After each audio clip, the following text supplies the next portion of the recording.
Let's look at the major happenings in Nigeria recently, particularly as it has to do with the capture of 2 terror leaders and, of course, the last by-election, or rather the obstacle elections that took place in about 12 states, where the Tinubu himself seemed to have shown strength. Perhaps this is why they say he's a master strategist, because the way it is, his party, APC, secured victory in almost all the areas. But again, let us equally look at this issue that has to do with the capture of these terror leaders. Talking about the leaders of Mahmuda terrorist group, a group that is linked to Al-Qaeda. But I think, if not for anything, the security agencies and the government need commendation, because we cannot play politics with this.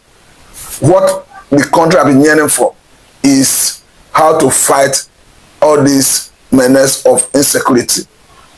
This is not in any way saying that it is all a huru, but I think the security agencies, the government, need to be commended for this. I think that is the reason we even saw and will be coming out clearly to commend the armed forces for this victory.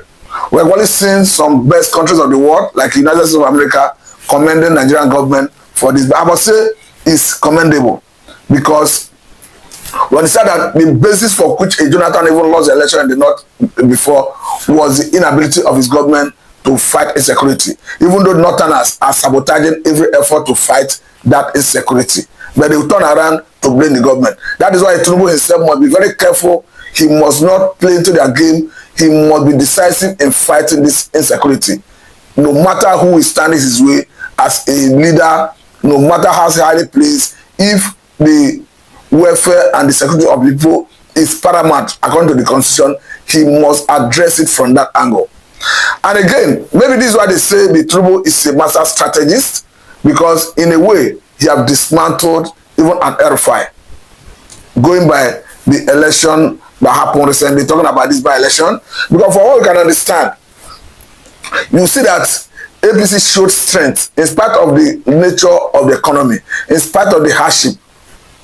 But we shall be looking at the irregularities that characterize the election, or rather the obstacle elections.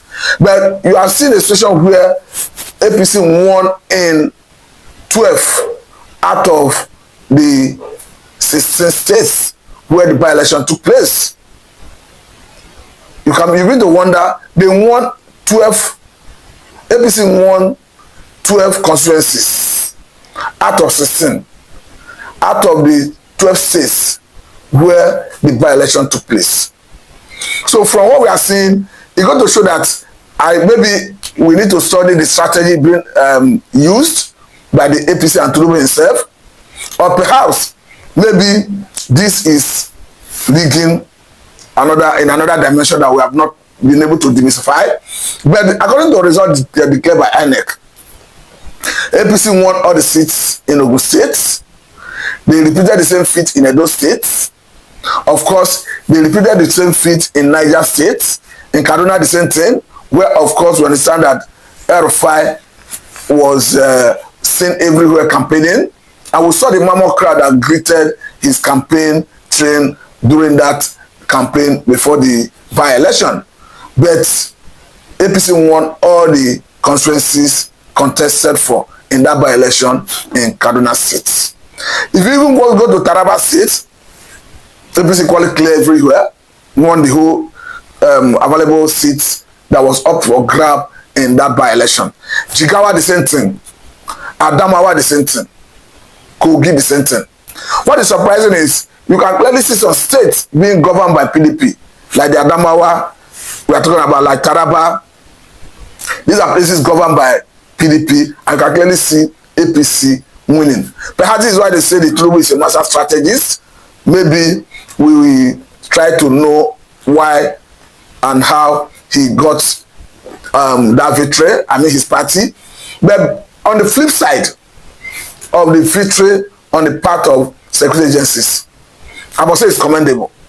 It's commendable because the issue of insecurity is a concern for everyone. And we must get it right when it comes to fighting insurgency. because the development of the country is tied to how we are able to fight insecurity head on. But if you even go further into what transpired in that election, you see that even in total, according to the result declared by that same INEC, the ABGA showed a very good strength in Anambra State. They were able to claim all the seats that was contested for in Anambra State. Oyo State was able to show strength, and they were able to retain the positions contested for PDP in that state. You understand that PDP is one that's controlling Oyo State. But in all, a breakdown of what transpired showed that APC won in 12 constituencies. Of course, ABGA won in 2 constituencies. Then NNPP, that is the New Nigerian People's Party, won in 1 constituency. Then finally, PDP won in 1 constituency. Of course, that came from Oyo State. But beyond all of this, we record that during that by-election, there were so many videos that made round on the internet talking about attempt to rig, manipulation of the process, because we saw a video that was circulated on the internet where you can clearly see a politician being accused of taking beavers and INEC materials to his personal residence. And in that circumstance, I think this happened in Anambra also, because it was the majority leader of House of Assembly in that state that went to confront the disparity, the impunity with which they moved the beavers and the electoral material to the politician's house. So one thing is certain here. It means if it is not a state controlled by opposition, nobody would have had the boldness or the effrontery or the power to go and confront such. Because we can clearly hear the man who went to confront them saying that at the point they threatened to shoot him.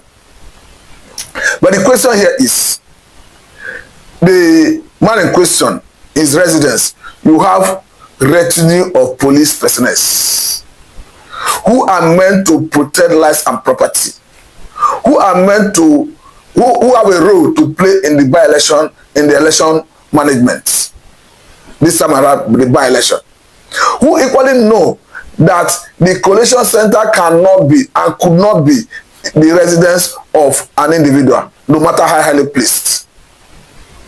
So they were reportedly, allegedly aiding the movement, illegal movement of beavers and INEC materials to the politician's house, as alleged from the video. Because in the video, you could clearly see police personnel on ground. You could clearly hear the man making an allegation that if the system have changed, if the modus operandi have changed, that they should be collecting results in personal people's personal residence, that the INEC should tell the world. At the end of the day, it's not clear whether they actually succeeded in moving the beavers and the INEC materials to the official collation center, or they ended up collecting it elsewhere. But I think what is very clear is that at the end of the day, ABGA successfully secured their positions, almost all the positions that was contested for, that was up for grab in Anambra State. I think the reason may not be far-fetched, because ABGA happened to be an indigenous party, and of course it took root from Anambra State. Having come from Ojukwu himself, talking about the Ikemba of Nnewi, we understand how ABGA came into existence. So I think it will be very difficult to root ABGA out of existence, particularly from Anambra State. But beyond that, generally speaking, holistically speaking, as it has to do with the electoral process, as it has to do with that by-election, I think the problem that is still inherent in our electoral system was still experienced in that election. Because in another video that equally made round on the internet, we saw how the police personnel arrested some INEC personnel who were reportedly accused of collecting money ostensibly to compromise the process. You can clearly see them sitting on the ground while being interrogated. So you begin to wonder, in an election where the personnel of INEC know the rules, know the modus operandi, they are the one who will be reportedly collecting money to compromise the process. So you're going to show that we have a long way to go, a long journey to free, fair, and credible election. This brings me to what I always say before now, that it is irrespective of the number of people you bring together in form of coalition. It is irrespective of the energy put into coalition. It is irrespective of the number of political parties that come together. It is irrespective of the resources put together. If we are not getting it right with our electoral acts, it will be a Herculean task to have free, fair, and credible election. Because I recall that before the 2023 presidential election, we had a situation where stakeholders put pressure on National Assembly to amend the electoral acts. And as at then, at the nick of time, it was amended and INEC was given the liberty to determine the mode of transmission of election results. And as we have it, before the election of 2023, when INEC would come up with their guideline, they told us that they were going to transmit the election results electronically. But unfortunately, they reneged at the nick of time. And the rest is history. The question is, if we are to go into the next round of election, I'm talking about 2027 election, with the current electoral act that is susceptible to manipulation, I want to say that we'll come back to start singing the same song. Let me make one point very clear here, that as a person, as an individual, as a Nigerian, it is, to me, it is irrespective of who win the election. I'm not interested in who win the election. The important thing is, let us have free, fair, and credible election. Let us ensure that all the tenets of democracy have its way in our electoral process. If that happens, and a Tinubu wins, an Obi win, or an Atiku win, that is the government the people want, and they will live with it. But the only thing that will be painful, that will be unaccepted, is if the process is not free, fair, and credible. Because when the process becomes free, fair, and credible, one thing is certain: leaders will become responsible to the people. Leaders going forward will be willing and ready to do things that will bring dividends of democracy to the people. Going forward, we will start seeing activities, policies that is people-oriented.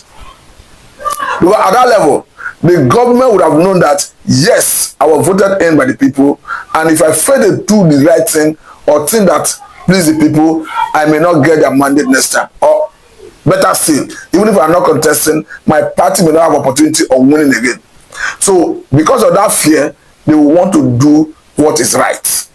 But if politicians, like we have currently, have their way in rigging themselves into office, of course, they say power corrupt, and absolute power corrupt, absolutely. I think that is what we are witnessing currently. To the extent that even recently, we are seeing a court from far Canada ruling and declaring that PDP and APC, both of them are terrorist organizations. To the point that a Nigerian who was seeking asylum was denied asylum simply because he had affliction of one of the political parties in the past.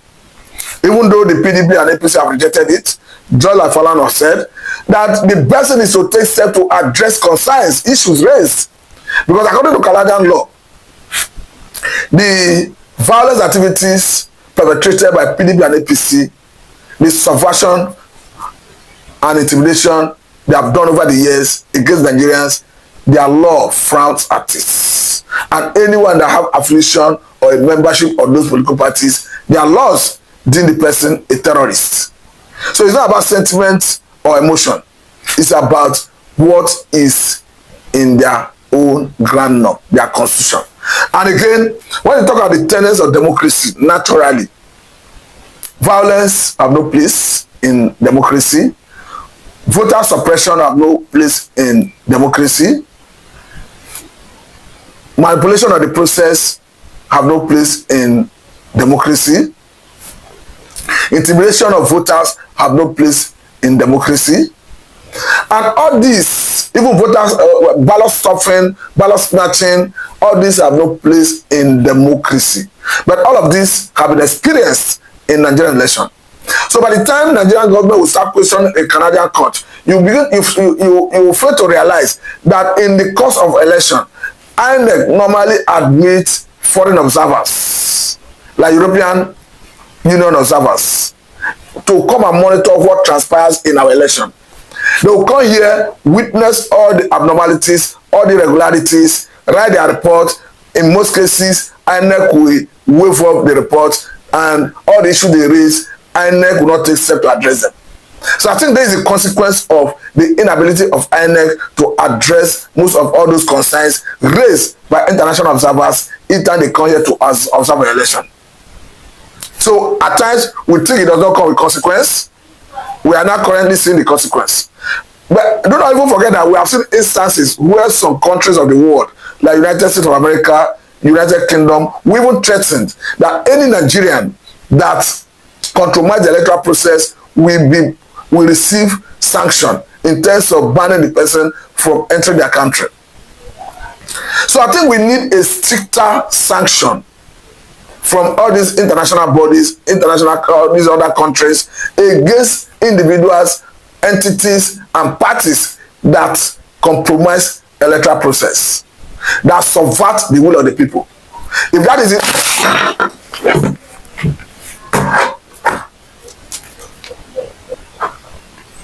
so if that is the necessary pressure needed from international community to make sure that we get it right, to right a wrong in our electoral process, I think is the way to go. But meanwhile, I must say very big thank you for your time. Please set Media, and I'm Samato.